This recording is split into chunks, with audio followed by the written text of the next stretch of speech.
స్వతంత్ర సమరయోధుల వలె గుర్తించి 50 సంవత్సరాలు దాటిన కళాకారులకు పింఛన్లు ఇచ్చి బస్ పాసులు ఇవ్వాలి.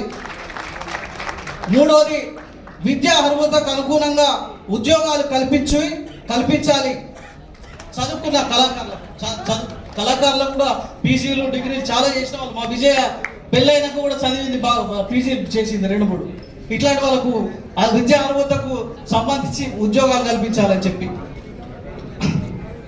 4, ఉపాధి కల్పనకు బ్యాంకుల ద్వారా సబ్సిడీ రుణాలు ఇచ్చి ప్రోత్సహించాలి.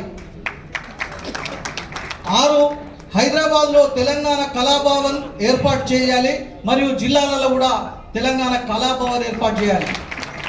అదే పాత ప్రభుత్వం ఇచ్చిన ఎన్టీఆర్ స్టేడియంలో తెలంగాణ కళాభారతి, అది నేను చెప్పింది దయచేసి. 8, తెలంగాణ ఉద్యమంలో అంకిత భావంతో పనిచేసిన కళాకారులను గుర్తించి దశల వారీగా ప్రభుత్వంచే తెలంగాణ కళారత్న బిరుదు ఇచ్చి స్వర్ణ కంకరంతో 10 లక్షల రూపాయల బహుమతితో సన్మానించాలి అన్న. ఇది 10 లక్షలే అడిగిన కేసీఆర్ గారిని నవ్వి ఊరుకున్నప్పుడు, కానీ దానికి 10 ఎక్కువ ప్రజాప్రభుత్వం వచ్చినాక మా పెద్దన్నలకు కోటి రూపాయలు ఇచ్చారు. మీకు కోట్ల వందనాలు చెప్తున్నా. దానికి 10 చేసి ఇచ్చారు. దానికి ప్రజాప్రభుత్వానికి శాఖలో కళాకారులకు ఉద్యోగాలు కల్పించారు. దీన్ని పట్టుకున్నాడు కేసీఆర్, అదొక్కటి. చివరిగా, ప్రభుత్వ సంక్షేమ పథకాలు ప్రచారానికి మల్టీనేషనల్ కంపెనీలకు ఇవ్వకుండా నేరుగా కళాకారులకే తగిన శిక్షణ ఇచ్చి ఉపాధి కల్పించాలి. ఇది చెప్పితే అన్న ఆ రోజు సెక్రటరియట్లో, పాత సెక్రటరియట్లో కేసీఆర్ గారు ఇది చదివి, కిషోర్ నువ్వు 12 రాసినావు, చాలా తక్కువ రాసినావు తమ్మి, తెలంగాణ ఉద్యమంలో కళాకారులు చేసింది ఎంత, అసలు చాలా గొప్పది, అసలు తెలంగాణ లేదు, కళాకారులు లేని తెలంగాణ ఉన్నదా, అసలు రాష్ట్రం ఉందా, మనం ఊహించగలమా అని చెప్పి, రేపు పొద్దున భోజనానికి రండి మాట్లాడుకుంటా, అన్ని విషయాలు మాట్లాడుకుందామని చెప్పి, అంటే పొద్దున అంత ఒక 17 మంది నందినగర్ పోయినాం. పోతే మాట్లాడి మనం తప్పకుండా ఉద్యోగాలు ఇస్తున్నాం, ఇండ్లు కూడా కట్టిస్తున్నాం. ఇండ్లు అంటే అట్లాంటి ఇల్లు కాదు, 500 గజాలలో ఇండ్లు. అన్నకు రాములు అన్నకు, శోభన్ రెడ్డి అన్నకు ఎక్కువ తెలుసు, నాకన్నా ఇంకా కేసీఆర్ ఎట్లుంటాయో మాటలు అన్న, ప్రభాకర్ అన్న. ఇట్లాంటి ఇల్లు కాదు, 500 గజాలలో 3 బెడ్రూమ్లతోటి ఇల్లు కట్టిద్దాం. బయట మంచి గ్రీన్ పార్క్ ఉండాలి, మంచి గార్డెన్ ఉండాలి. ఎవరైనా ఇంటికి వస్తే నిజమా నవ్వతోడు, ఎవరైనా ఇంటికి వస్తే అబ్బకి ఇది కళాకారుని ఇల్లా, ఇది సోమార్ని ఇల్లా, ఇది జయరాజన్ ఇల్లా, ఇది అందశ్రీ ఇల్లా, ఇట్లా పరిశాన్ కావాలి కూడా నత్తే, గిట్లు ఉండాలి కిషోర్ అని చెప్పి. సరే సంబూరపడ్డాం, మస్తు సంతోషపడ్డాం, కళ్ళలో నీళ్ళు తీసుకున్నాం ఆ మాటలు విని.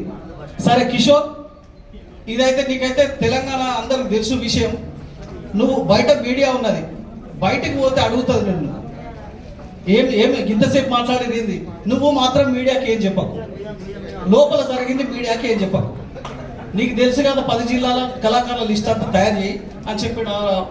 ఎందుకు చెప్పద్దు అంటారో తెలుసుకో, అర్థం చేసుకో. మంత్రి అని, ఎమ్మెల్యే అని, వాడని, వీడని, లట్టుగాడని, పొట్టుగాడని 10 రోజులు నడుస్తాయి. అసలు వాళ్ళంతా వెనకకు పోతారు, అట్టేటోడు ముందుకు వస్తాడు.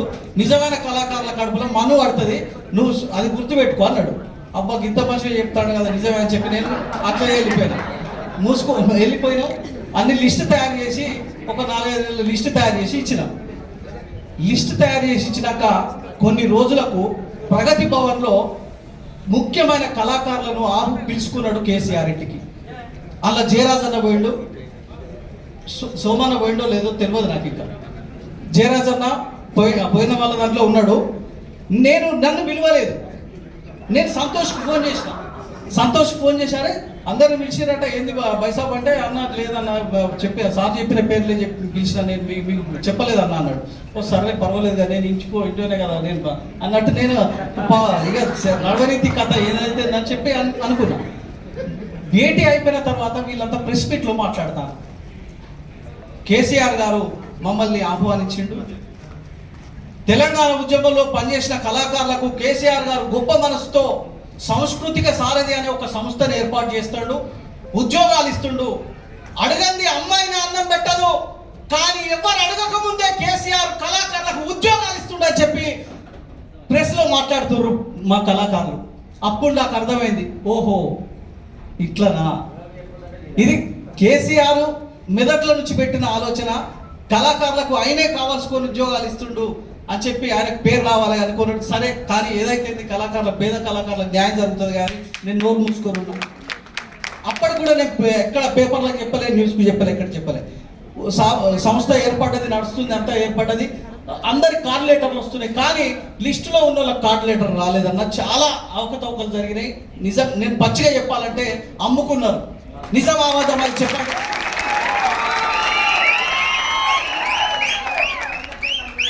నిజమైన కళాకారుల నోటికాడి అన్నాన్ని లక్షల లక్షల రూపాయలకు అమ్ముకుంది గత ప్రభుత్వం. నిజమైతే చప్పట్లు కొట్టండి, గట్టిగా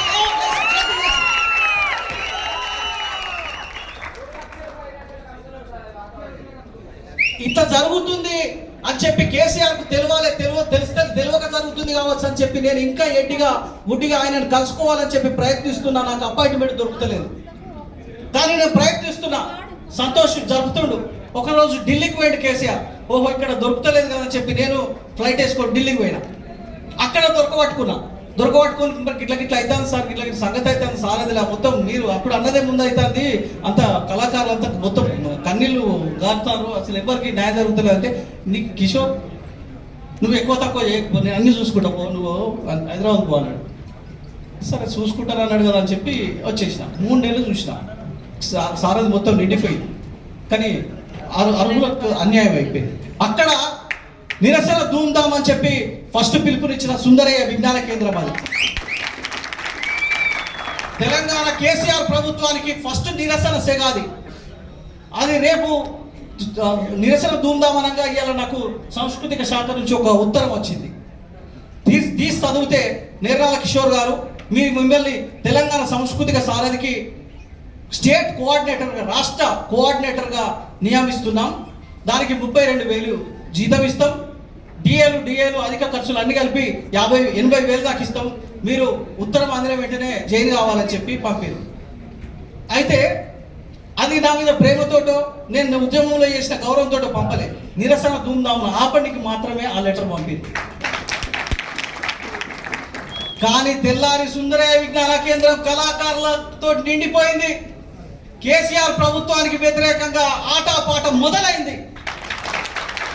ఆ ఉత్తరాన్ని చూపిస్తూ, ఇగో కళాకారులారా ఇట్లా ఉత్తరం పంపింది ప్రభుత్వం, మరి ఇంతమందికి అన్యాయం జరుగుతున్నప్పుడు నేను ఈ ఉద్యోగంలో చేరుడు ధర్మమా న్యాయమా అని చెప్పి చింపి నేల కొట్టింది.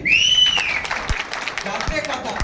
నేను ఒక్కసారి నేల కొట్టిన టీవీలు 100 సార్లు చూపిస్తాను. ఇక పేపర్లు ఆర్డర్ కాపీ ఇచ్చిన నేర్నాలా అని చెప్పి పేపర్లు మొత్తం పొద్దున వేసినాయి.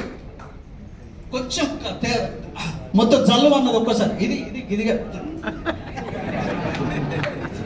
ఉన్న ప్రభాకర్ అన్నకన్నా కోపం ఎక్కువ అవుతుంది నాకు మరి. అదే ఇట్లాంటి సమస్యలు, ఇట్లాంటి సందర్భాలు ఉన్నాయి చాలా. అయితే అన్న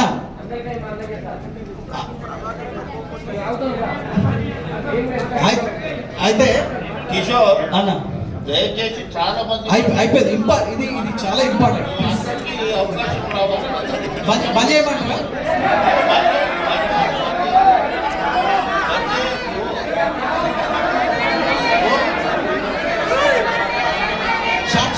షార్ట్లో చేసేస్తా.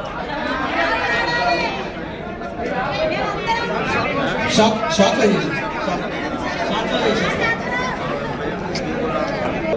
తర్వాత వరంగల్లో జూన్ 2 తెలంగాణ ఫస్ట్ ఆవిర్భావ దినోత్సవం రోజు మేము అక్కడ దుఃఖాల ధూమ్ధామ్, దగాపడ్డ కళాకారుల దుఃఖాల ధూమ్ధాంకు పిలుపునిచ్చినాం. ఒక ఫంక్షన్ హాల్ తీసుకున్నాం. కానీ రేపు ప్రోగ్రామ్ అనగానే ఫంక్షన్ హాల్ పోలీసు వాళ్ళు హ్యాండ్ ఓవర్ చేసేసుకున్నారు. మాకు జరగనీయలే. అక్కడ అదే సమయానికి 2 గంటల సమయానికి, మధ్యాహ్నం 2 గంటల సమయానికి ఫంక్షన్ హాల్ ముందు గ్రౌండ్కు చేరుకొని మేము నల్ల బ్యాడ్జీలు ఎగిరేస్తూ ప్రభుత్వానికి ఫస్ట్ నిరసన చెప్పినాం.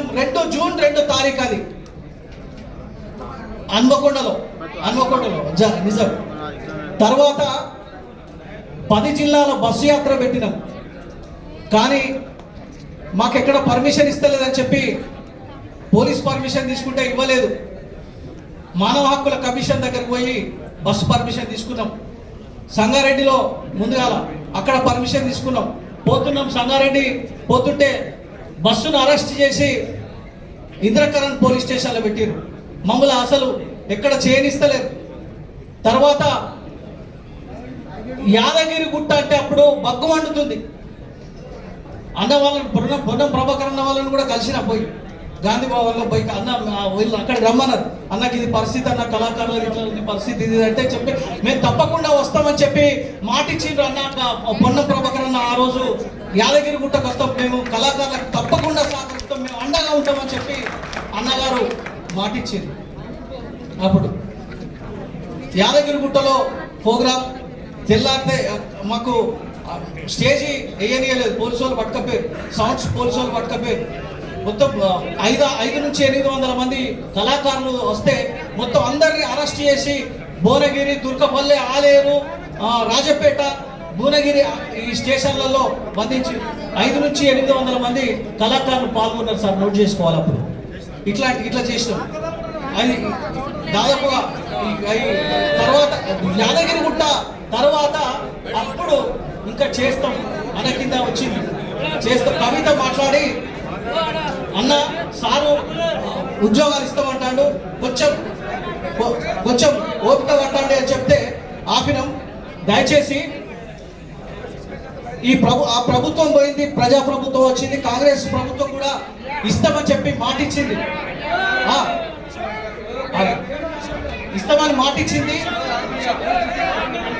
దయచేసి అది కాంగ్రెస్ ప్రజాప్రభుత్వం కూడా ఈ కమిటీకి నేను చెప్పేది ఏంటంటే పాటల పల్లకి ద్వారా ప్రజాప్రతినిధులు ఎందరో వచ్చిండ్రు. సుందర విజ్ఞాన కేంద్రానికి మహేష్ కుమార్ గౌడ్ అని వచ్చిండు, సార్ వచ్చిండు, మా కోదండరామ్ సార్ గారు వచ్చిండ్రు.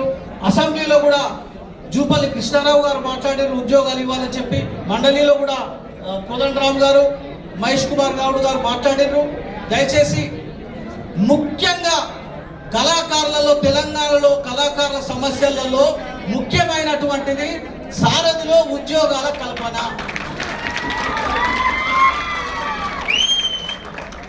అన్నిటికంటే పెద్ద సమస్య ఇది. సారథిలో ఉద్యోగాలు పెంచి మిగిలిపోయిన కళాకారులకు ఉద్యోగాలు కల్పించండి.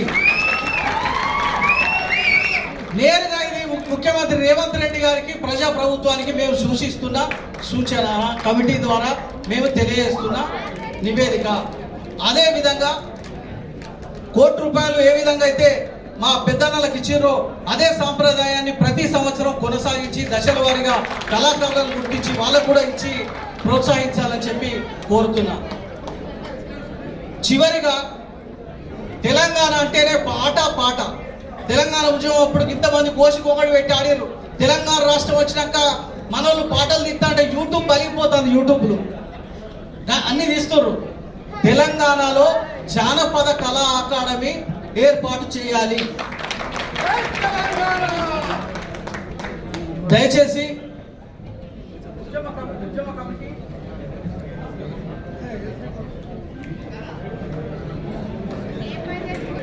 మీ ద్వారా గవర్నమెంట్కి సారథిలో ఉద్యోగాల కల్పన ఒకటి ముఖ్యమైనది. దయచేసి అది వెంటనే దాని మీద చర్యలు తీసుకొని అది మీ కమిటీకి అప్పచెప్తారా లేదా దాని మీద కొత్త కమిటీ వేస్తారా అది ప్రభుత్వం ఆలోచించి ఆ ప్రక్రియను తొందరగా మొదలు పెట్టాలని చెప్పి అది ఉద్యోగాల భర్తీ పూర్తి చేయాలని చెప్పి చేతులెత్తి వేడుకుంటూ ఈ సమయాన్ని మాకు ఇచ్చినందుకు ఉద్యమ కమిటీ పెద్దలందరికీ, కళాకారులందరి తరఫున, నా తరఫున హృదయపూర్వక ధన్యవాదాలు తెలియజేస్తూ ముగిస్తున్నాను. Thank you.